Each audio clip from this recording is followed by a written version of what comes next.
ભારતી યાદવ યુપીના શક્તિશાળી અને બહાદુર નેતા ટીપી યાદવની પુત્રી અને જેસિકા લાલ હત્યા કેસમાં સંડોવાયેલા વિકાસ યાદવની બહેન હતી. વર્ષ 1998માં ભારતી યાદવ MBA કરવા ગાઝિયાબાદની ઇન્સ્ટિટ્યૂટ ઓફ મેનેજમેન્ટ ટેકનોલોજી એટલે કે IMTમાં ગયા, પરંતુ તેઓ ત્યાં ગયા નીતિશ કટારાને મળ્યા હતા. 25 વર્ષીય નીતિશ કટારા ખૂબ જ ખુશખુશાલ અને રમૂજી હોવા ઉપરાંત તે એક જવાબદાર છોકરો હતો. નીતિશના પિતા નિવૃત્ત IAS અધિકારી હતા અને માતા નીલમ કટારા પણ સરકારી શાળામાં શિક્ષણ અધિકારી હતા. નીતિશનો એક નાનો ભાઈ પણ હતો, નીતિન કટારા. ભારતી યાદવ નીતિશ કટારાના વર્ગમાં હતી. બંને ગાઝિયાબાદમાં IMTમાં જ મિત્રો બની ગયા, પણ પછી ધીરે ધીરે બંને એકબીજાને પ્રેમ કરવા લાગ્યા. નીતિશ ભારતીના પારિવારિક પૃષ્ઠભૂમિથી ખૂબ જ સારી રીતે વાકેફ હતા, પણ નીતિશ તે પણ જાણતા હતા કે ભારતી તેના પરિવારના સભ્યોથી સાવ અલગ, નમ્ર અને ખુશખુશાલ છોકરી છે. તે દિવસોમાં નીતિશના પિતા ખૂબ જ બીમાર હતા અને તેથી વર્ષ 2000માં MBA પૂર્ણ કર્યા પછી નીતિશે દિલ્હીની એક કંપનીમાં નોકરી લીધી અને ભારતી તેનો અભ્યાસ પૂર્ણ કર્યા પછી તેના ઘરે ચાલી ગઈ. હવે ભારતી અને નીતિશ વચ્ચેનો સંપર્ક ઘણો ઓછો થઈ ગયો હતો, પરંતુ તેમની વચ્ચે વધતા જતા અંતરે તેમને એકબીજાની વધુ નજીક લાવ્યા હતા. હવે તેઓ જાણતા હતા કે બંને એકબીજા વગર રહી શકે તેમ નથી અને પછી વર્ષ 2000માં તેમનો પ્રેમ ખીલવા લાગ્યો અને તેઓ પત્રો અને ફોન પર વાત કરવા લાગ્યા. ભારતી યાદવ નીતિશના ઘરે કાર્ડ અને મોંઘા ફૂલોના ગુલદસ્તા મોકલ્યા હતા. શરૂઆતમાં તેના ફૂલનો કદ નાનું હતું, પરંતુ જેમ જેમ તેમનો પ્રેમ ગાઢ થતો ગયો તેમ તેમ ફૂલોનું કદ પણ વધવા લાગ્યું અને પછી એક દિવસ નીતિશ કટારાએ તેની માતા નીલમ કટારાને કહ્યું કે માં, હું પણ લગ્ન કરવા માંગતો ન હતો, પરંતુ ભારતીના પિતા તેના બીજે લગ્ન કરાવી રહ્યા છે અને હું ઈચ્છું છું કે ભારતી અમારા ઘરે આવે. નીતિશની માતા ભારતી યાદવને આ પહેલાં ઘણી વખત મળી ચૂકી હતી અને નીતિશની માતા નીલમ કટારા પણ ભારતીને પસંદ કરતી હતી, કારણ કે ભારતીને ન તો અમીર પરિવારમાંથી હોવાનો કોઈ અભિમાન હતો કે ન દેખાવ હતો. તેનામાં તો શાલીનતા દેખાતી હતી, એટલે કે તેનો સ્વભાવ તેના પરિવારથી બિલકુલ અલગ હતો. જ્યારે નીલમ કટારાને ભારતી યાદવની ફેમિલી બેકગ્રાઉન્ડ વિશે ખબર પડી ત્યારે તે થોડી ડરી ગઈ હતી કે ભારતીના પરિવારને નીતિશ અને ભારતી વચ્ચેના સંબંધો વિશે ખબર પડશે તો તે કેવું વર્તન કરશે. અને તે સમયે ભારતીનો ભાઈ જેસિકા લાલ હત્યા કેસમાં સંડોવાયેલો હતો. ન્યૂઝ ચેનલો અને અખબારોમાં વિકાસ યાદવના જ સમાચાર આવતા હતા અને ભારતીના પિતા DP યાદવ પણ ઉત્તર પ્રદેશના મજબૂત અને શક્તિશાળી નેતા હતા.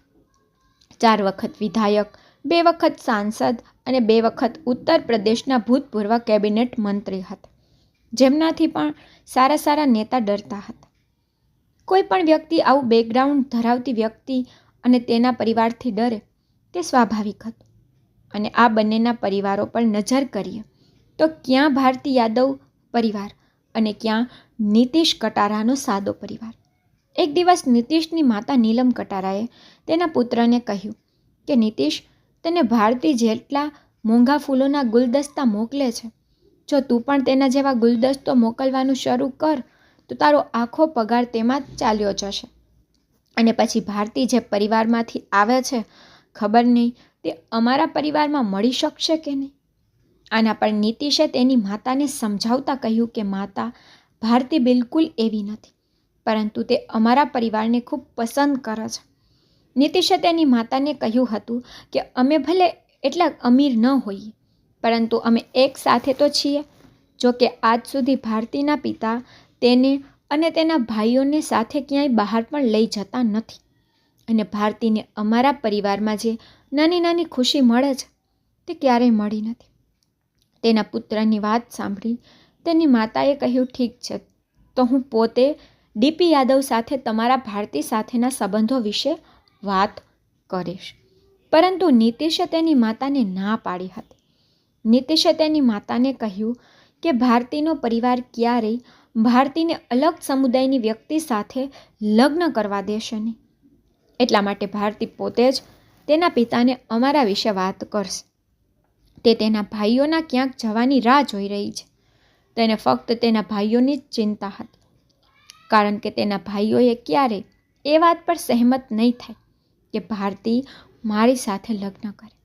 પરંતુ બીજી તરફ ભારતીના ભાઈઓને પણ નીતિશ કટારા અને ભારતીના વચ્ચેના સંબંધોની ખબર પડી ગઈ હતી અને તેઓ તેમના સંબંધોને આગળ વધવા દેવા માંગતા ન હતા.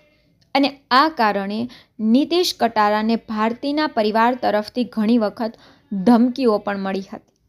પરંતુ નીતિશે હજુ પણ પીછેહઠ કરી ન હતી.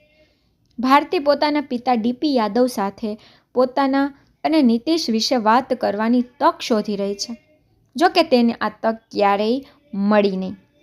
અને અંતે ફેબ્રુઆરી 2000માં ભારતી યાદવ અને નીતિશ કટારા બંને તેના કોમન ફ્રેન્ડના લગ્નમાં ગાઝિયાબાદ પહોંચ્યા હતા. અને તે લગ્નમાં ભારતીની માતા, ભાઈ વિકાસ યાદવ, બહેન ભાવના યાદવ અને ભારતીના કઝિન વિશાલ યાદવ પણ હાજર હતા. વિશાલ યાદવ ડીપી યાદવની બહેનનો પુત્ર હતો અને નીતિશ કટારા તેના મિત્ર ભરત દિવાકર સાથે લગ્નમાં આવ્યા હતા. અને ત્યારબાદ વિકાસ અને વિશાલે લગ્નમાં બહેન ભારતીને જ્યારે નીતિશ સાથે ડાન્સ કરતા અને ફોટા પડાવતા અને વાત કરતા જોયા અને હસતા હસતા જોયા તો હવે વિકાસ યાદવને નીતિશ કટારા તેમના પરિવારની પ્રતિષ્ઠા પર લાગેલા ડાઘ જેવા દેખાવા લાગ્યા. અને પછી એ જ રાત્રે વિકાસ અને વિશાલે મન બનાવી લીધું હતું કે આ ડાઘને હંમેશા માટે સાફ કરી નાખવું છે. પછી ભલે આ માટે તેમને ગમે તેટલી કિંમત ચૂકવવી પડે, તે મહત્વનું નથી. આ પછી વિકાસ અને વિશાલ તેમના મિત્રો સાથે દારૂ પીવા ગયા અને નીતિશે તેના મિત્ર ભરત દિવાકર સાથે જમવાનું શરૂ કર્યું. પરંતુ પછી અચાનક ભારતીનો કઝિન વિશાલ યાદવ નશાની હાલતમાં નીતિશ કટારા પાસે પહોંચ્યો અને નીતિશ પાસેથી તેનું નામ, સરનામું પૂછવા લાગ્યા. વિશાલને નશામાં ધૂત જોઈને નીતિશે ભરત દિવાકરને કહ્યું કે તે જલ્દીથી છુટકારો મેળવીને પાછો જમવા આવી જશે. આ પછી નીતિશ વિશાલ સાથે ગયો અને ત્યાંથી વિકાસ અને વિશાલ નીતિશને ટાટા સફારીમાં પોતાની સાથે લઈ ગયા. ટાટા સફારીમાં વિકાસ યાદવ, વિશાલ યાદવ અને નીતિશ કટારા ઉપરાંત વધુ એક વ્યક્તિ હાજર હતો. તેનું નામ હતું સુખદેવ પહેલવાન. વાસ્તવમાં સુખદેવ પહેલવાન ભાડે રખાતો ખૂની હતો અને નીતિશ કટારાની હત્યા કરવા અને તેના મૃતદેહનો નિકાલ કરવા માટે તેને વિકાસ યાદવે ખાસ બોલાવ્યો હતો. આ પછી ત્રણેય નીતિશ કટારાને લગ્ન સ્થળથી લગભગ 80 કિલોમીટર દૂર બુલંદ શહેરના ખુર્જા સ્થળે લઈ ગયા. ત્યાં પહોંચ્યા પછી તેઓએ તેને કારથી નીચે ઉતારીને હાઈવેથી થોડે દૂર એકાંત સ્થળે લઈ ગયા હતા. અને ત્યાર પછી ત્રણેય મળીને નીતિશ કટારાને ખૂબ જ બેરહેમીથી મારવા લાગ્યા. નીતિશ કટારાને ખરાબ રીતે માર્યા પછી પણ તે ત્રણેયનો ગુસ્સો શમ્યો નહીં. ભારતીનો ભાઈ વિકાસ યાદવ ગુસ્સાથી પાગલ થઈ ગયો હતો. તે કારમાંથી એક હથોડો લાવ્યો અને નીતિશ કટારાને હથોડીથી મારવા લાગ્યો. અને ટૂંક સમયમાં જ વિશાલ યાદવ અને સુખદેવ પહેલવાન સાથે વિકાસ યાદવે નિર્દોષ નીતિશ કટારાના લોહીથી તેમના પરિવારની પ્રતિષ્ઠા પરનો ડાઘ ધોઈ નાખ્યો. આ પછી તેણે પોતાની કારમાંથી પેટ્રોલ કાઢીને નીતિશ કટારા પર છાંટીને આગ લગાવી દીધી હતી. આ ઘટનાને અંજામ આપ્યા બાદ વિકાસ, વિશાલ અને સુખદેવ પહેલવાન ફરાર થઈ ગયા હતા. અહીં ગાઝિયાબાદમાં નીતિશના મિત્રોએ લગ્નમાં નીતિશને શોધવાનું શરૂ કર્યું, કારણ કે નીતિશ લગભગ 11:15 વાગ્યાનો જમ્યા પછી વિશાલ યાદવ સાથે વાત કરવા બહાર ગયો અને તેને ગયાને 2.5 કલાક વીતી ગઈ હતી, પરંતુ હજુ સુધી તે પરત ફર્યો ન હતો. નીતિશના મિત્રને જ્યારે તેની ચિંતા થઈ ત્યારે તેણે નીતિશની ઘણી શોધ કરી, પરંતુ તે મળ્યો ન હતો.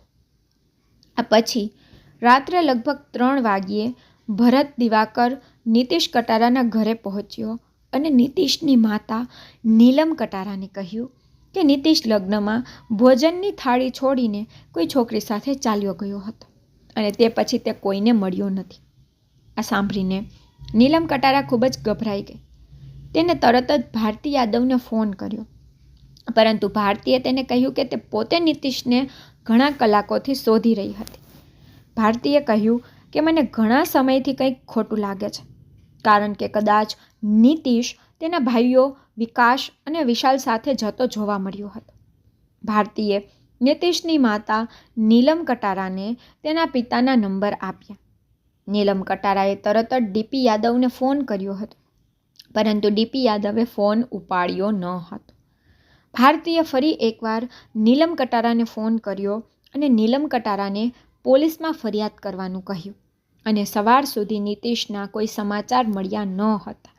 તેથી થાક્યા પછી નીલમ કટારા ગાઝિયાબાદના કવિનગર પોલીસ સ્ટેશને ગઈ અને તેના પુત્રના ગુમ થયાની ફરિયાદ નોંધાવી.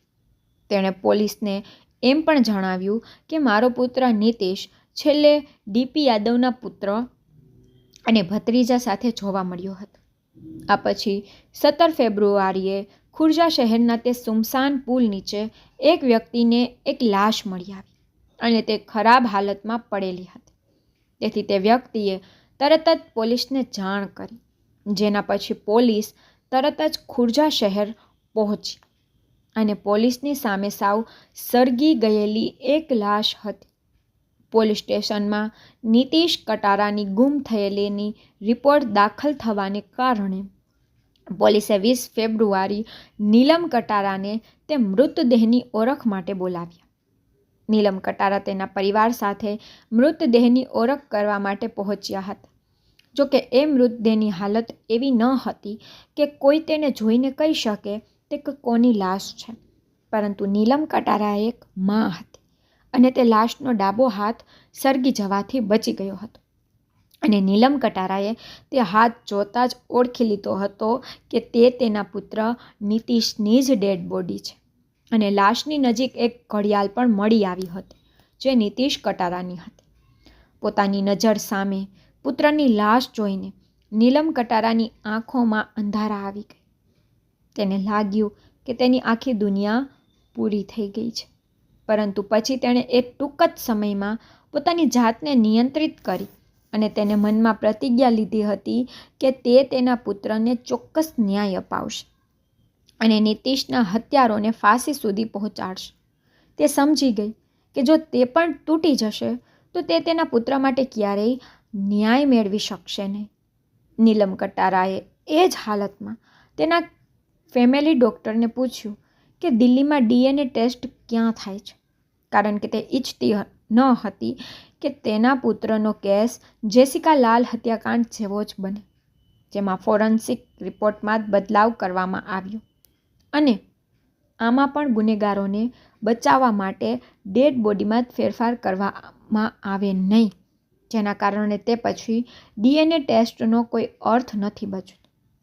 આથી તેને પોલીસે કહ્યું કે આ લાશ ગાઝિયાબાદ નહીં પણ દિલ્હી લઈ જવામાં આવશે અને ઘણા પ્રયત્નો પછી નીતિશના પાર્થિવ દેહને દિલ્હી લાવવામાં આવ્યો. ત્યારબાદ તેની તપાસ કરવામાં આવી અને એ પુષ્ટિ થઈ હતી કે લાશ નીતિશ કટારાની જ હતી, કારણ કે આરોપી યુપીના શક્તિશાળી નેતા ડીપી યાદવના ઘરનો હતો. એટલા માટે આ મામલો ટૂંક સમયમાં મીડિયામાં ફેલાઈ ગયો. અહીં પોલીસ પર ખૂબ દબાણ હતું, કારણ કે એક આરોપી વિકાસ યાદવ શક્તિશાળી નેતા ડીપી યાદવનો પુત્ર હતો, જ્યારે બીજો આરોપી વિશાલ યાદવ તેનો ભત્રીજો હતો અને બીજી તરફ પોલીસ પર પણ આ મુદ્દાને ઉકેલવાનું દબાણ હતું, કારણ કે એક તરફ આ કેસ મીડિયામાં હતો, બીજું નીલમ કટારાના પરિવારના મોટાભાગના લોકો અધિકારી હતા. તેથી પોલીસ પર તેમનું દબાણ વધી રહ્યું હતું. લગ્નની રાત્રે એટલે કે 17 ફેબ્રુઆરીની રાત્રે કેટલાક લોકો એવા હતા જેમણે નીતિશ કટારાને વિકાસ યાદવ, વિશાલ યાદવ અને બીજા વ્યક્તિ સાથે ટાટા સફારીમાં જતા જોયા હતા. પોલીસે તે લોકોના નિવેદન લીધા અને પછી પોલીસે વિકાસ યાદવ, વિશાલ યાદવ અને તે ત્રીજા વ્યક્તિ જે પહેલવાન હતો તેની શોધ શરૂ કરી. અને પછી 11 માર્ચ 2002ના રોજ પોલીસે નીતિશ કટારા હત્યા કેસમાં વપરાયેલી કાર કબજે કરી. આ પછી 23 એપ્રિલ 2002ના રોજ પોલીસે વિકાસ અને વિશાલની મધ્યપ્રદેશના ડબરા રેલવે સ્ટેશનથી પણ ધરપકડ કરી હતી. અને વિકાસ અને વિશાલે 25 ફેબ્રુઆરીએ પોલીસ સમક્ષ પોતાનો ગુનો કબૂલ કર્યો હતો. જોકે વિકાસ યાદવ અને વિશાલ યાદવે કોર્ટમાં તેમના નિવેદનો પહેલાં પાછા ખેંચી લેતા હતા. તેને 23 એપ્રિલ 2002ના રોજ પણ વિકાસ યાદવ અને વિકાસ યાદવે પોલીસ ઇન્સ્પેક્ટર અશોક ભદૌરિયા સમક્ષ કબૂલાત કરી હતી કે તેમણે નીતિશની હત્યા કરી હતી. પર કોર્ટમાં તે પોલીસે પણ પોતાનું બયાન પાછું લઈ લીધું. જ્યારે શરૂઆતમાં તેણે એવું કહ્યું હતું કે વિકાસ અને વિશાલે આ હત્યા કરી છે. આ વાતને બાજુ પર છોડી દો, પણ ઇન્સ્પેક્ટર અશોક ભદૌરિયાએ તે કોન્સ્ટેબલ બ્રિજ મોહન મિશ્રાને ન્યાયાધીશ સમક્ષ રજૂ કર્યો ન હતો, જે વિકાસ અને વિશાલના કબૂલાતના સાક્ષી હતા. કારણ કે આ કેસ ગાઝિયાબાદ કોર્ટમાં ચાલી રહ્યો હતો. તેથી ડીપી યાદવ પૈસા અને સત્તાથી પોતાના પુત્ર અને ભત્રીજાને બચાવવાનો પ્રયાસ કરી રહ્યા હતા. બીજી તરફ નીલમ કટારાને વિકાસ અને વિશાલ યાદવની સામે કેસ લડવા માટે કોઈ વકીલ મળતા ન હતા. અને જો કોઈ મળતા તો પણ ડીપી યાદવ તેને ખરીદતા હતા. અને પૈસા અને રાજકીય પ્રભાવને કારણે નીલમ કટારાની મોટી સાક્ષી ભારતી યાદવને જાણી જોઈને સાક્ષીઓની યાદીમાંથી બહાર કરી દેવામાં આવી હતી. જ્યારે 2002થી 2004 સુધી વિકાસ યાદવને નાની નાની બાબતો પર લગભગ 66 વાર બેલ મળી. અને નીલમ કટારા તે સારી રીતે જાણતી હતી કે જો આ કેસને યુપીમાંથી જલ્દી ટ્રાન્સફર કરવામાં નહીં આવે તો તેના બાળકને ન્યાય મળવો અશક્ય બની જશે. તેથી તેમણે સુપ્રીમ કોર્ટમાં કેસને યુપીથી દિલ્હી ટ્રાન્સફર કરવા માટે અરજી કરી. અને ત્યારબાદ 23 ઓગસ્ટ 2002ના રોજ સુપ્રીમ કોર્ટે નીલમ કટારા સામે સંમત થયા. અને 23 નવેમ્બર 2002ના રોજ કેસને યુપીથી દિલ્હી ટ્રાન્સફર કર્યો, જે નીલમ કટારા માટે એક મોટી ઉપલબ્ધિ હતી. પછી વિકાસ યાદવ અને વિશાલ યાદવ અને ત્રીજા આરોપી સુખદેવ પહેલવાન સામે આરોપો ઘડવામાં આવ્યા હતા, જે હજુ સુધી પોલીસના હાથે પકડાયા ન હતા. અને પછી ત્યાં એક અલગ મુકદ્દમાની શરૂઆત થઈ. પછી સુખદેવ પહેલવાનની વર્ષ 2005માં ધરપકડ કરવામાં આવી હતી. અહીં એક માતાએ પોતાના પુત્રને ન્યાય અપાવવા માટે પોતાનું સર્વસ્વ બલિદાન આપી દીધું હતું.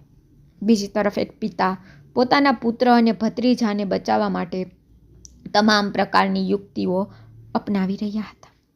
ડીપી યાદવ તેમની પુત્રી ભારતી યાદવને કટારાનો મૃતદેહ મળ્યા બાદ તેને ઇંગ્લેન્ડ મોકલી દેવામાં આવી હતી. તે એટલા માટે કારણ કે કોર્ટમાં ભારતી યાદવની જુબાની નીલમ કટારા માટે ખૂબ જ મહત્વપૂર્ણ હતી. અને ડીપી યાદવ બિલકુલ ઈચ્છતા ન હતા કે એવું બને, પણ ભારતી યાદવની જુબાની કોર્ટમાં સતત માંગવામાં આવી રહી હતી.